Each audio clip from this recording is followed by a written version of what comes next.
अरविंद केजरीवाल को गिरफ्तार किया, 17 महीने मनीष सिसोदिया को गिरफ्तार किया, मुझे 6 महीने जेल में रखा, सत्येंद्र जैन को जेल में रखा है। और जब ठीक चुनाव करीब आ गया तो अमानतुल्लाह को आज पकड़ के जेल में डाल दिया, क्योंकि अब जमानत हो रही है एक के बाद एक। और अब अरविंद केजरीवाल जी को भी जमानत मिलने वाली है, वो भी बाहर आने वाले हैं, तो कोई ना कोई खबर चाहिए तो अमानतुल्लाह को गिरफ्तार कर दिया। निराधार बेबुनियाद कोई मामला नहीं है अमानतुल्लाह के खिलाफ। कैसे गिरफ्तार किया गया? एक इंसानियत होती है, इंसानियत को कुचल कर गिरफ्तार किया गया। अमानतुल्लाह की सासू माँ का कैंसर का ऑपरेशन हुआ है 3-4 दिन पहले, वो गंभीर हालत में अस्पताल से यहाँ लाई गई और घर पे एक वृद्ध महिला जो जिंदगी और मौत से जूझ रही है, घर वाले बता रहे हैं कि भाई उनकी हालत ठीक नहीं है, हमने आपसे लिख के समय मांगा है। ऐसा भी नहीं कि ईडी को नहीं पता था। अमानतुल्लाह की मदर इन लॉ के बारे में ईडी को नहीं पता था, ये भी नहीं है। लिख के सूचना दी गई कि हमें कुछ समय दे दीजिए, हमारी मदर इन लॉ की तबीयत खराब है, उनको कैंसर हुआ है, कुछ वक्त दे दीजिए, हम इन्वेस्टिगेशन जांच करेंगे।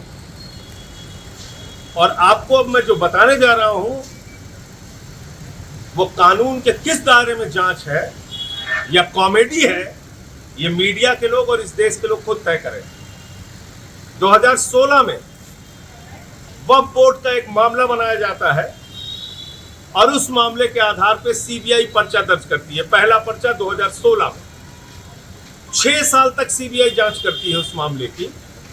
6 साल के बाद फाइनल चार्जशीट दाखिल करती है, अमानतुल्लाह को गिरफ्तार नहीं करती है और सीबीआई कहती है उनके खिलाफ रिश्वतखोरी का, भ्रष्टाचार का, आर्थिक अपराध का कोई मामला नहीं मिलता।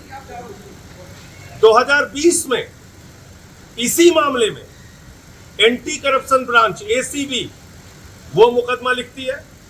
इसी मामले में ईडी कूद पड़ती है, ईडी मुकदमा लिखती है। 2022 में एसीबी अमानतुल्लाह खान को गिरफ्तार करती है। अमानतुल्लाह खान को उसी मामले में जमानत मिल जाती है। कोर्ट कहती है, कोर्ट की टिप्पणी है जब एसीबी से जमानत मिली कि अमानतुल्लाह खान के खिलाफ कोई भी भ्रष्टाचार, आर्थिक अपराध, रिश्वतखोरी का मामला नहीं है।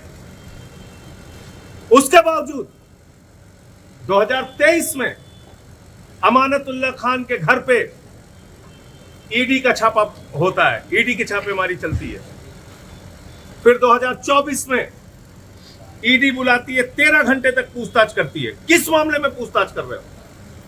जिस मामले में जमानत मिल चुकी है, जिस मामले में सीबीआई की फाइनल चार्जशीट दाखिल हो चुकी है। ये ड्रामा नहीं है, कॉमेडी नहीं है, तो क्या है?